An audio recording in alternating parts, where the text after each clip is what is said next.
Desde que era niño siempre escuchaba las historias que los mayores compartían acerca de las brujas, seres sobrenaturales a los que se les atribuían poderes otorgados por el maligno, como la habilidad de transmutarse en otros animales o privar del sueño a los padres para robarles a sus hijos. Pero sin duda lo más aterrador era su insaciable sed de sangre, por lo cual se decía que estaban detrás de numerosas desapariciones de infantes, principalmente recién nacidos, a los cuales raptaban para extraer su líquido vital y alimentarse. Siempre pensé que eran solo historias, hasta que presencié de cerca la desgracia que afectó a una familia en una ranchería en los límites de Jalisco y Aguascalientes. Todo ocurrió una gélida mañana en la que la neblina cubría el poblado. Una mañana, Candelario, que era un joven de la comunidad acostumbrado a pastorear el rebaño, se preparaba junto a su hermano menor Ignacio, apodado cariñosamente Nachito, quien recién había empezado a salir en sus labores.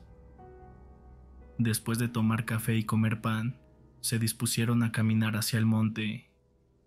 Su padre don Enrique les advirtió que tuvieran cuidado, especialmente porque una de las ovejas estaba a punto de parir, y les rogó que no la perdieran de vista.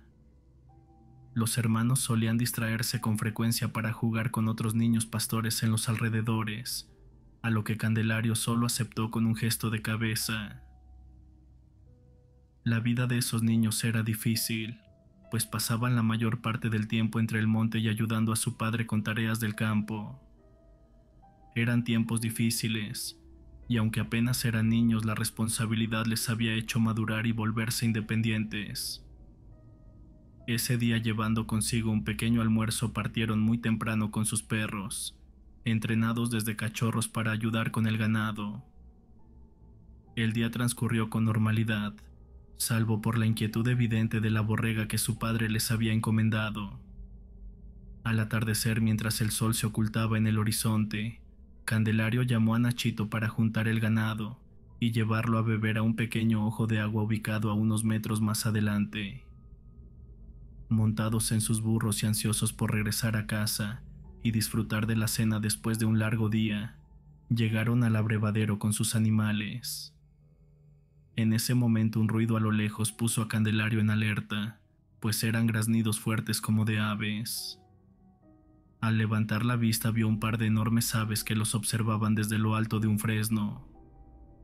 Antes de que pudieran recuperarse del asombro, descubrieron a una tercera ave devorando a un cabrito a pocos metros de ellos. Lo extraño fue que el pobre animal no emitía sonido alguno, simplemente miraba cómo el ave lo despedazaba. Era como si estuviera hipnotizado. Sin dar tiempo a nada, Nachito tomó sigilosamente su resortera y lanzó una piedra que impactó de lleno en una de las aves, provocando un fuerte graznido. Pero lo más perturbador fue que aquel sonido animal venía entremezclado con una voz femenina. En ese momento las aves levantaron el vuelo con gran estruendo, y solo entonces los muchachos pudieron dimensionar su tamaño descomunal, mientras se alejaban perdiéndose entre la neblina. El pequeño Nachito se mostraba orgulloso de su puntería, mientras Candelario apenas lograba pronunciar que jamás había visto nada semejante. Todavía comentaban entre ellos lo ocurrido, cuando una ráfaga de viento sopló con tal fuerza que los perros comenzaron a ladrar de manera desesperada. Como si no fuera suficiente, el ganado se dispersó abruptamente, desatando el caos. Todo sucedió tan rápido que los hermanos apenas pudieron reaccionar. Corrieron en distintas direcciones intentando reunir al rebaño, pero Candelario notó con preocupación que la oveja que su padre les había encargado ya no estaba. Le pidió entonces a Nachito que se quedara vigilando al resto del ganado mientras él salía a buscarla. Por más que la llamó y recorrió el área subiendo a los árboles para intentar divisarla desde la altura, la oveja parecía haberse desvanecido. La frustración y sobre todo la angustia comenzaron a invadirlo. Sabía muy bien que si no regresaba con el animal, lo que les esperaba en casa no sería nada agradable. Montó en su burro y cabalgó con urgencia hacia las parcelas de algunos ejidatarios, donde sus animales solían colarse a veces para comerse las cosechas. Iba concentrado en su búsqueda cuando una voz repentina lo sobresaltó. Se trataba del viejo don Álvaro, quien regresaba al pueblo cargando algunos elotes en su viejo burro. El hombre con su habitual amabilidad le preguntó qué hacía por esos rumbos a esas horas, advirtiéndole que no era buena idea andar solo cuando ya la oscuridad se cernía sobre el monte. Candelario, sin mostrar temor, le respondió con la seguridad propia de quien se cría en el campo, asegurando que desde niño había escuchado historias similares, pero que jamás había presenciado nada extraño, y afirmaba conocer el monte como la palma de su mano. Don Álvaro sonrió con resignación mientras escupía un pedazo de caña que venía mascando, y le recordó que cuando el río suena es porque agua lleva. Le advirtió que esa zona, y especialmente el paso conocido como Las Cruces, era terreno demasiado peligroso. Se decía que en ese lugar habían quemado viva a una bruja, y desde entonces se rumoreaba que por allí las brujas realizaban sus aquelarres bajo la sombra de la noche. A pesar de las advertencias, Candelario no pensaba detenerse. Su preocupación no era tanto por lo que pudiera encontrar en el monte, sino por la severa reprimenda que recibiría si regresaba sin la oveja. Le explicó al viejo que mientras los animales bebían agua, algo los había alterado, y la borrega desapareció entre el alboroto. Don Álvaro, comprensivo, le ofreció su compañía para regresar y hablar con su padre si era necesario. Le dijo que a su edad ya no le temía a muchas cosas, pero que con los años había aprendido a respetar las señales del monte. Insistió en que al amanecer sería más fácil encontrar lo perdido, y que no valía la pena arriesgarse más por esa noche. Le extendió un trozo de caña para compartir el camino, confiando en que al menos por un rato la prudencia venciera al orgullo. El muchacho escuchó con atención las palabras del anciano, pero en su interior sabía que nada lograría hacerlo desistir de continuar la búsqueda. Viendo que sería inútil convencerlo, don Álvaro se despidió y tomó el camino de regreso al pueblo. Antes de marcharse, Candelario le pidió un último favor.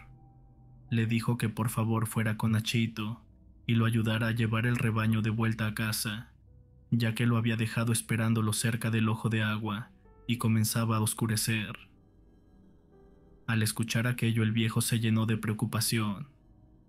Le reclamó con evidente alarma cómo se le había ocurrido dejar solo al niño a esas horas de la noche, y sin perder más tiempo apuró el paso para ir en su búsqueda. Candelario se quedó viéndolo alejarse con cierta extrañeza, pues le parecía exagerada su reacción. Calendario decidió continuar con su camino, ya que a lo lejos creyó escuchar el balido de una oveja cerca de una parcela en un lugar conocido como Las Cruces. A ese paraje se le llamaba así, porque hacía muchos años un ejidatario había descubierto restos óseos enterrados entre la milpa, que según se decía pertenecían a varios niños pequeños. Desde entonces los pobladores colocaron cruces en memoria de los angelitos, marcando aquel sitio como un lugar de respeto y de temor. Mientras Candelario se acercaba, notó cómo las matas de maíz se sacudían con fuerza, como si algo se moviera entre ellas. Avanzó con cautela cruzando un portillo semiderrumbado. A medida que se aproximaba, los balidos se hacían más intensos, hasta que finalmente encontró a la oveja extraviada. Para su sorpresa, acababa de parir y se encontraba amamantando a su cría. Candelario suspiró aliviado. Se inclinó con cuidado y levantó al corderito entre sus brazos. Después se dispuso a cargar a la madre sobre el burro para regresar cuanto antes. Pero entonces, mientras acomodaba al animal, algo lo dejó completamente desconcertado. A unos metros del portillo, entre sombras, vio a Nachito. Estaba ahí parado en silencio, con el rostro inexpresivo y observándolo fijamente. Candelario le gritó varias veces pidiéndole que lo esperara, pero el niño se dio media vuelta y comenzó a caminar con rapidez rumbo al monte. Intrigado y confundido por la actitud de su hermano, Candelario montó en su burro y fue tras él, internándose en la espesura de la sierra. El tiempo parecía dilatarse, y la noche envolvía todo en un silencio inquietante. roto solo por el crujir de las hojas bajo los cascos del animal. Poco a poco comenzó a escuchar murmullos secos y lejanos, como voces apagadas que flotaban entre los árboles. La luz de la luna apenas lograba filtrarse entre las copas retorcidas, proyectando sombras que se movían como si tuvieran vida propia. En ese instante Candelario se detuvo. A sus espaldas, sobre las faldas del cerro, creyó ver luces que se desplazaban con rapidez, danzando en círculos casi perfectos. Recordó entonces las advertencias del viejo Álvaro, y por primera vez en su corta vida sintió cómo el miedo lo calaba hasta los huesos. Se debatía entre seguir adelante para alcanzar a Nachito o regresar por ayuda de los mayores, pero su determinación por proteger a su hermano se impuso, y sin detenerse a pensar en las consecuencias, siguió avanzando a pesar del pavor que crecía con cada paso. Entonces, a unos 20 metros sobre las copas de los árboles, comenzó a escuchar un estruendo extraño. Las ramas se sacudían con violencia, como si algo enorme se desplazara por encima de él. Su corazón latía con fuerza en el pecho, presintiendo lo peor, y no se equivocaba. De entre la oscuridad emergieron siluetas conocidas, pues eran las mismas aves que habían visto horas atrás, pero esta vez su aspecto era todavía más horrendo.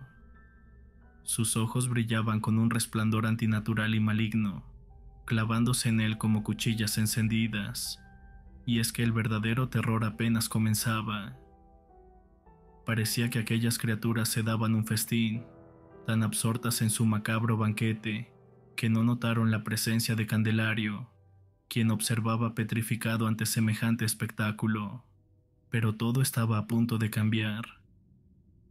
La oveja que llevaba sobre el burro comenzó a balar con fuerza, interrumpiendo la concentración de las abominables aves, que de inmediato detuvieron su festín y clavaron sus ojos sobre el muchacho.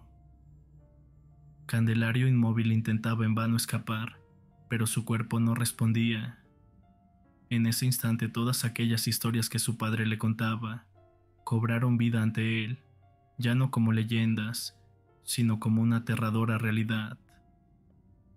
Las aves comenzaron a revolotear sobre él, surcando los aires mientras lanzaban graznidos tan horrendos que le erizaban la piel. La más grande de ellas descendió en picada para atacarlo con sus afiladas garras, y en ese momento Candelario reaccionó, arrojándose al suelo en un intento desesperado por evitar el impacto, pero el horror apenas comenzaba. Al incorporarse un poco, alcanzó a ver una figura que se acercaba lentamente desde la oscuridad. Era una silueta pequeña y tambaleante, y al reconocerla un frío recorrió su columna, pues se trataba de Nachito. El niño lo observaba con una mueca de dolor y rencor. Su cuerpo estaba completamente desgarrado y cubierto de sangre, como si hubiera sido devorado y luego devuelto por las mismas entrañas del infierno. Antes de que pudiera reaccionar, sintió el ataque de unas garras lacerándole la espalda, provocándole un dolor insoportable y un grito que desgarró la noche. Las aves comenzaron a rodearlo con la clara intención de acabarlo. Candelario solo pudo cerrar los ojos y rogar a Dios que si debía morir fuera rápido, pero justo cuando todo parecía perdido se escucharon disparos que cortaron el aire y retumbaron entre los árboles. Las balas impactaron directamente en las criaturas, que chillaron de dolor y rabia. Era don Álvaro, acompañado por el padre de Candelario y un grupo de hombres que habían salido a buscar a los muchachos. El viejo llevaba en sus manos un cordón rojo al que le iba haciendo nudos mientras murmuraba una oración antigua. El caos fue inmediato, y una de las aves cayó al suelo retorciéndose de dolor, mientras las otras intentaban defenderse. Sin dudarlo, los hombres se lanzaron con machetes contra los seres, enfrentándolos con una mezcla de coraje y horror. La escena era perturbadora, pues las grotescas figuras de las aves yacían en el suelo agonizantes. Al verse acorraladas, comenzaron a suplicar por misericordia. Candelario apenas podía hablar y repetía una y otra vez que debían salvar a Nachito. En ese momento su padre, con un nudo en la garganta y los ojos llenos de lágrimas, Le confesó la verdad, pues ya habían encontrado los restos del niño cerca del ojo de agua. En ese momento, una de las aves, ya transformada en una anciana deforme de aspecto repulsivo, rogaba por su vida de forma desesperada. Suplicaba que la dejaran escapar, argumentando que el amanecer se acercaba y que a cambio podían recibir riquezas y oro, pero el padre de los pequeños respondió con furia contenida que nada podía compensar la muerte de su hijo y que había llegado su hora de pagar. Don Álvaro tomó una cuerda empapada en agua bendita y la usó para atarlas de un imponente árbol. Al entrar en contacto con sus cuerpos corrompidos, la cuerda comenzó a quemarlas, provocándoles quejidos espantosos llenos de dolor. El aire se llenó de un hedor insoportable, mezcla de carne chamuscada y podredumbre. Aquellas brujas que alguna vez se ocultaron en las sombras, finalmente habían caído, y el amanecer que se alzaba sobre la sierra marcaba no solo el final de la noche, sino el fin de su reinado de terror. Candelario intentaba incorporarse con el cuerpo herido y el alma hecha pedazos, llorando desconsoladamente y sin asimilar que había perdido a su hermano. Entre sollozos apenas podía mantenerse en pie, mientras la realidad lo golpeaba con una crudeza insoportable. Don Álvaro, con la voz quebrada pero firme, se acercó para decirle que las malditas brujas habían despedazado a Nachito y que los pocos restos que pudieron recuperar estaban dentro de aquel costal que yacía en el suelo. Le pidió que a pesar del dolor le diera gracias a Dios por seguir con vida, pues cuando él llegó al ojo de agua, solo encontró un rastro de sangre que se perdía entre la maleza. Sin dudarlo, corrió a buscar al padre de los muchachos, y juntos reunieron a un grupo de hombres para salir en su búsqueda. Le pidió también que fuera fuerte porque su madre necesitaría de todo su apoyo para enfrentar la tragedia. Lamentaba profundamente que no lo hubiera escuchado aquella noche, porque quizás todo habría sido diferente. Lo cierto era que esas brujas ya debían muchas vidas de inocentes, y que había llegado el día de saldar esa deuda. Mientras tanto, las mujeres, que ahora estaban convertidas en horrendas ancianas de aspecto putrefacto, imploraban por sus vidas con el último aliento de su ser. Los primeros rayos del sol comenzaban a salir tras los cerros, iluminando tenuemente el paraje, y entonces al despuntar el alba sucedió lo inevitable, pues las brujas comenzaron a quemarse entre gritos de maldición y blasfemias, asegurando que nada quedaría impune, que sus hermanas vengarían su muerte y que el sufrimiento apenas comenzaba para aquellos que habían osado enfrentarlas. Esa mañana marcó para siempre el destino de aquella familia, que perdió a un hijo inocente en manos de fuerzas oscuras, que solo hasta entonces dejaron ver su verdadero rostro. Para muchos esta historia puede parecer imposible de creer, pero para quienes han vivido algo similar, representa una dolorosa y aterradora verdad que los acompañará hasta el último de sus días, porque hay horrores que no se olvidan y heridas que el tiempo jamás logra cerrar.